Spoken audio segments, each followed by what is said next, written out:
Yeah, so there's a couple of things there that I think is really important, Matt. I mean, the first one is that if you don't have experience kind of hiring people and being able to assess talent, I think going through an agency like that is fantastic. And you said it was VAA. Are they just VAA.com? You're Like I it's muted. think it's vaaphilippines.com. VAA Philippines. Yeah, Okay. I'll find out and we can put it in the show notes, but yeah, I think it's vaaphilippines.com. Yeah. So, I mean, again, know your strengths. If you've never done, this is the first person that you're bringing on, whether it be for a VA or something else, like I think that's where having an agency can be really helpful. And in fact, that's my first executive assistant. What I did was I went through an agency, a pretty expensive agency, frankly. And a lot of that was because I'd never had an executive assistant before. And there was a ton that I learned out of that. And it kind of gave a lot of structure, because one of the other things that I've learned in hiring is that I rarely get it right the first time, in the sense that yeah, I'll have that person for, 6 months, a year or longer, but what their job looked like, especially if it's the first time I've hired for that position, when they started, or what I kind of expectations, what I thought they would be doing versus what they're actually doing, like there's definitely a change that happens. And I would just say, for folks that are listening, is I feel like there's this strong stigma out there of like, okay, well, if I hire this person and if they quit, or I have to fire them, like that's a total failure. And, now I'm a bad business owner, or, bad person or whatever. The reality of it is that, hiring and managing people is like any other skill. At least for me, I learn, I try to learn from other people's failures, but I also have to have, my own hands-on experience. And the first couple of times on that, I mean, I was not probably a fantastic boss as far as, being able to provide good feedback and direction and all the rest of it. But you learn that stuff over time, and that's okay that your first hire, isn't necessarily going to be, or may not be, that home run that you were hoping for. Well, I mean, realistically, I think as entrepreneurs, like hopefully most of us at this point, especially, if you've gained any level of success in that area, is that you recognize that failure is a part of success. Like, I mean, if you haven't failed at anything, then you haven't learned anything. And if you haven't learned anything, then you're never going to be successful. So, it's just like anything else. That hiring process, I think, is a process of, learning from those failures. I also think that there's an aspect of recognizing too, that the one thing that, and I think this is probably one of the biggest reasons why our hires have been successful, let's say. Like I didn't run everything through the perfect process. I didn't even have any processes, but I think the biggest reason, I think, that realistically, besides a few small time freelancers that really weren't, we weren't hiring them on as full timers or anything. Some of those didn't work out, but all of the employee hires that we've done have. And I think most of it's because I've always placed a lot of emphasis on just simply bringing on good people. You know, because at the end of the day, coming back to what you said, John, like it's not uncommon that you hire somebody on thinking that this is what they're going to do. And either their job description changes in some way, you add some things to their plate that they didn't have, some things end up being shifted to somebody else, or maybe you just move them into a completely different position. But the question is, if they are good people that have an ability to think and reason and be creative and find solutions, then chances are there is a position that you could move them into within your business where they would benefit your business. I don't, certainly that's not always the case. Maybe you don't have room for that. There's all sorts of reasons why that might not be true. But the one thing I can say is, if you bring on somebody who just is an all around, good individual, a solid individual with integrity and that can think, chances are, a failure in that department with that hiring is not likely to be, I have to fire them because they're not doing well in this position. It may just simply be, that's not the right position, but I think I can shift them into another area where they will be successful, and having a conversation with them about if you could do what, you know our business now, you know our brand, you know how we operate, you know what we do, who our customers are, all of that stuff, right? If you weren't doing the job that we hired you for and you were doing something else, what would you want to do? What would you be good at? What would you wake up every day and say, boy, I'm glad this is my job, right? Could you make that position? Could you make that work? I think that's actually a viable solution sometimes in those situations that far too often I don't think we pay attention to. And like I said, I've got that one guy that I brought on as executive assistant. That is not at all what he does for me, but he's a terrific hire. He's great. I also wanted to say that on the agency front, I think there's two things. One, I've never used VAA. I'm sure they're great. I mean, they've been working out well for Matt, and I think they probably work out well for a lot of companies. The one thing that I would caution individuals about is, and this is true, I think, for every aspect of your business, there's an argument to be made for using a good agency for just about anything, whether that's PPC, whether that's for hiring VAs, whether that's for, social media, whether it's, take your pick of the various things that you need to do within your business on a daily basis. There's probably a good agency out there that you could hire through. And if you find that right agency that's good at what they do, then you can hire somebody on who's likely going to be a really good fit for what you want, or hire an agency to do it, or whatever. And you save yourself a lot of time and headache. But there's also a lot of agencies out there that aren't very good at what they do.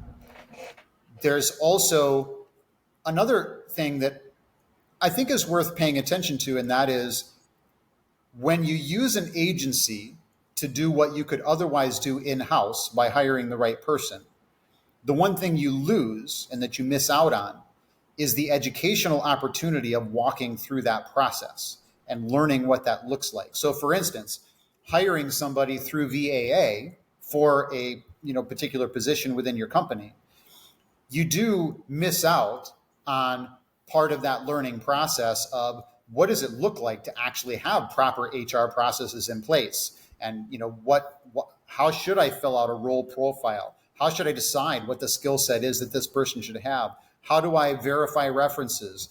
How should I interview? What questions should I ask? What things should I care about? You don't learn a lot of those things if you go straight to, let's use an agency. And hear me, I'm not saying don't do that. I'm just saying there's a balance to that, and take both into consideration, because I think,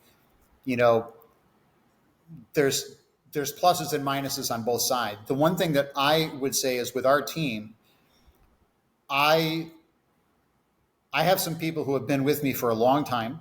I've got, our customer service agent, she's been with me for 7 years, and she plans on continuing with us into the new brand, even after we exit this brand. My inventory and logistics person, she's been with us for going on 5 years. She plans on moving to the new brand. She's amazing. The other two people that we have on our team they haven't been with me as long, but they're both terrific. And they also intend on moving with me to the new brand, which means that when I start this new brand, because I intend on running it much the same way that I run the current brand, they all know me. They know we're going to take the very same processes that we use for this business and apply them to the new brand. So, if you can bring on good people and you do treat them well, I think there is, I would buck a little bit against the perspective that it's unlikely that you can keep them on your team and have them move forward with you, and that there's going to be the turnover. I'm not saying that doesn't happen. Maybe it's a little different with an agency than, like John, your business is more of an agency side. Maybe that's a different ballgame to, say, a brand, an Amazon brand. One of the things that I'm doing that maybe is part of that, I think they think I'm a good boss, but also there's equity, we pay bonuses based on revenue growth. They all know that when we have an exit, a percentage of that is every single person on our team is going to receive a percentage of that exit. So I think there are ways of building that into your team and hopefully bringing them with you and having them stay with you longer. Whereas, alternatives may not work out as well, depending on your situation, I guess. I'm just playing devil's advocate, let's say. Yeah, I mean, I think those are some great points. Um, First of all, around learning versus having somebody else, a done for you solution. And I think you have to be strategic in the sense of which items that you pick. I mean, I think about Amazon PPC that changes, significantly. Can a brand handle that? Sure, but it's going to take a lot more time and attention just because the amount of changes versus maybe some of these more strategic skills like hiring. So, for example, I mean, when it comes to hiring, this is something that I put a significant amount of time in as far as hiring and onboarding. And part of that, and so I feel like we've developed a pretty good process where I don't even actually do about half of it myself anymore because I've taught somebody else how to do it. But in that process, like we have a very, and I do want to share this for listeners because I think it's a pretty simple but pretty effective process, which is, we kind of talked about job description and knowing what you want that person to do. That's kind of step one. And understanding that you may not get it right at the first swing. And it may take, hiring somebody and it not working out in order to figure out what it is that you really want or what your expectations really are. But then after that, creating that job description, which, Mike, like you mentioned, ChatGPT is great for that. So if you don't know what, kind of a good job description or what your posting should look like, there's, plenty of examples out there, and ChatGPT can help you kind of tailor it to your company. I would say, include what your company's kind of, mission statements or core values are, because I think people really resonate with that and both attract and also repel the people that you want to work with or don't want to work with. But then beyond that, I mean, our process has been pretty successful because, we don't interview everybody. In fact, it's only, probably the top 5 to 10% that we actually end up interviewing. And so what we do is we start out with really simple, interaction, which is somebody says that they're interested. For example, most recent position we were hiring off of Upwork. So we starts out with a really, and we do the same thing on Indeed. It starts out with a really super easy interaction, which is, hey, what interested you in this position? And out of that, I'm not looking for a quote unquote right answer. I'm looking for how fast do they respond? Because if they don't send me a message back for a week, well, they're probably not really all that interested, or they're really distracted, or, whatever. And then what do they write in the answer? Is it one sentence? Is it, a 10-page life story? Is it well written? Especially in the age of ChatGPT, like, 3 to 5 well-written sentences tells me a lot about, that person and how much effort they put into it, and those types of things. And it either tells you how good of a writer they are and how well thought out they are, or it tells you how well they can use ChatGPT, both of which are useful on your team. I was going to say, I'm fine with either answer. And it's funny, probably 70% of the people that apply fail that test because either they don't reply, or the reply that they send back is, I don't know how to describe it other than terrible. Such an easy way to weed people out without having to even talk to them. It's such an easy way. I mean, it's a low effort way of doing it. And then after that, we come up with a small test because we want to be fair to the people that, we're considering for this too. Like, I don't want to give them a 10-hour project to do for free, because I wouldn't, probably do that for somebody for free. But 15 minutes, I think it's very reasonable to ask somebody to do, a project that would take 15, think about something that would be easy, that would relate to that position, that would take them, 15, 30 minutes max in order to do. And again, to me, that's always, it's not, did they do it right? It's, does the result that they gave me back based on what I asked, is it logical? Whether they got to the right answers, or it's, what I wanted or whatever, is it within the realm of logic based on the result that I gave, or the project that I gave. And the interesting thing out of there is again, a lot of people disqualify themselves because they don't want to do it fine. If you're not willing to spend 15 minutes on something, then why would I spend 30 minutes interviewing you? Or the result that they get back is you can tell very easily that they didn't read the directions, or they put, very, very little effort into it. And then it's Right. only after those first initial steps do we actually do any sort of interview with them. Sure. And that process, going through those multiple steps, like you said, Matt, it makes it for essentially a much more efficient process than if we tried to interview everybody. Oh yeah. And reasonably speaking, like, I think one of the things that does for you is if you have a process in place for in a somewhat, at least semi-automated way to um, weed out most of your candidates until you whittle them down to those that you want to interview. What it does for you is, I think it frees you up a little bit to be willing to throw a wider net so Yep. that you can actually bring in a larger number of candidates. Because, if I know I've got to interview everybody because I don't really have a good process in place, and so I need this kind of face to face, eye to eye thing to try and figure out whether they're a good fit or not, then I might only talk to 10 people because I don't have time to interview more than 10 people.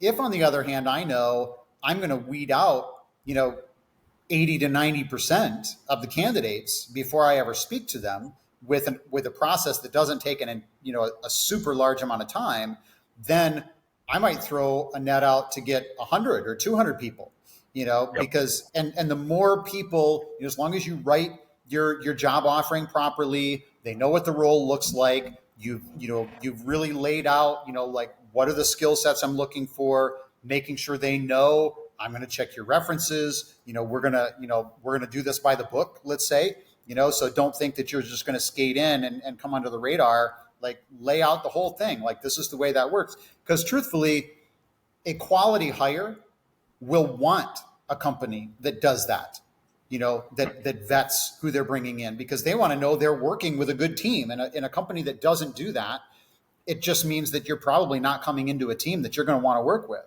So, if you can throw that net out and pull in 200 candidates and whittle that down to, maybe 15 interviews or 10 interviews or something, like, then you have a much better chance of getting, higher quality candidates just because there's a larger net. What I think you learn a lot more than just like, it's really hard, especially, Upwork and Indeed and a lot of these other platforms. I feel like, so you do your job posting, at least for us, we try to be very competitive with pay. We try to be, very flexible, and to be good people to work with. And so it's very common for us to get 100, 200, 300 applications. And it's like, okay, if it's hard to sift through them based on resumes because they all start to sound alike, pretty Right. quickly. And what I found is that that interaction gives you at least gives me a much better sense of the quality of the individual, and not even necessarily, I mean, some of it's quality, but also just, hey, is it a good fit? It's not necessarily that they're a Right. bad person. They're just not a good fit for what we're looking for. Yeah, I think too, it's probably worth, like, for any individuals listening who haven't really used, Upwork or Indeed or anything, too much previously, it's probably good to point out, as much as this ought to be obvious, but you might not think about it.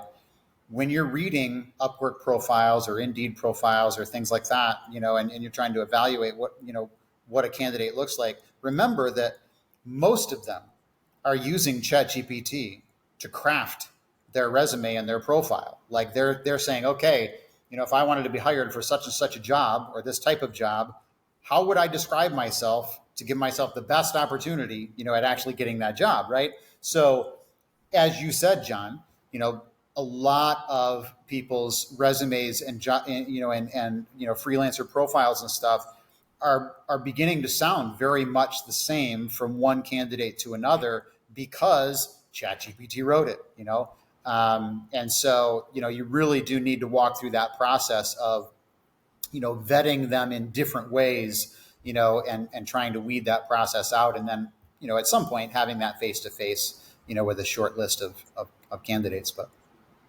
Yeah. All right. Well, I feel like we've covered a lot.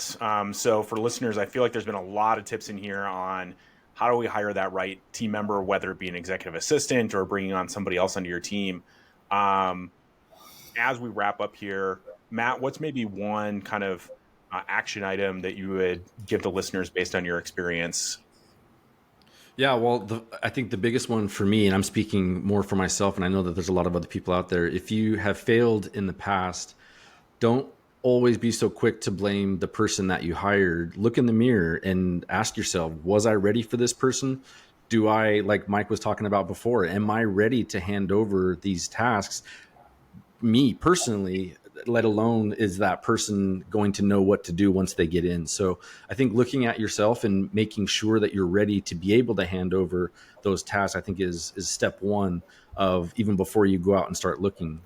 So yeah, I think look in the mirror. Don't always think that it was the person that you hired, because it might not have been. One other little tidbit before we drop off that I just thought about, because it's one of the things that we're doing with this executive assistant position. If you're concerned, like, that you're going to hire somebody, but you can't give them full time, but you'd like to hire a full time quality individual, let's say, who wants that kind of full time position. Try and think through what are some of the things that you would be doing in your business that would help build revenue that you currently aren't doing, but they're low hanging fruit. So that you could fill those extra hours with. So for instance, with our executive assistant position, we want to move into the pool pro market more heavily than we are now with our products. So this executive assistant position, one of the skills that we're requiring of that individual is that they have, some experience with, lead generation and nurturing and whatnot. And when they're to fill their 40 hours, essentially, we're just going to have them filling our pipeline with pool pro businesses that are out there so that we can, be contacting them and try to bring them in as new customers for our product line. They can work as many hours as, like even if they only had 5 hours doing the other things that we want them to do. Well, okay, now I've got 35 hours of lead gen, right? I mean, if there's probably something in your business that you could fill their time with, you just have to figure out what that is. And if you can figure it out, then you can hire a full-time position. Just make sure whatever that thing is, it's worth the money that you're going to pay for that full time. Is it bringing in enough revenue to cover that? If it is, then, it's worth it. Yeah. And I would say these two things, just based on our discussion, that I would leave with listeners, 2 tips. One is that set aside enough time for onboarding. So we've talked a lot about hiring in this tactics session, but I would say that onboarding is just as important. So once you find that diamond in the rough, make sure that whether it's you or somebody on your team, somebody's got to show them the ropes. So make sure that you set aside time for that, because that's going to make them so much more successful and productive if they have good onboarding. And then the other thing I would say is that if you're, doing this yourself and hiring that person, I would really encourage people to try out that, at least one step in kind of weeding out those candidates and just asking them a simple question. We like to use, what interested you most in this position? Because you'd be surprised at how that kind of whittles you down to your top 20 or 30% of your candidates just with that one question.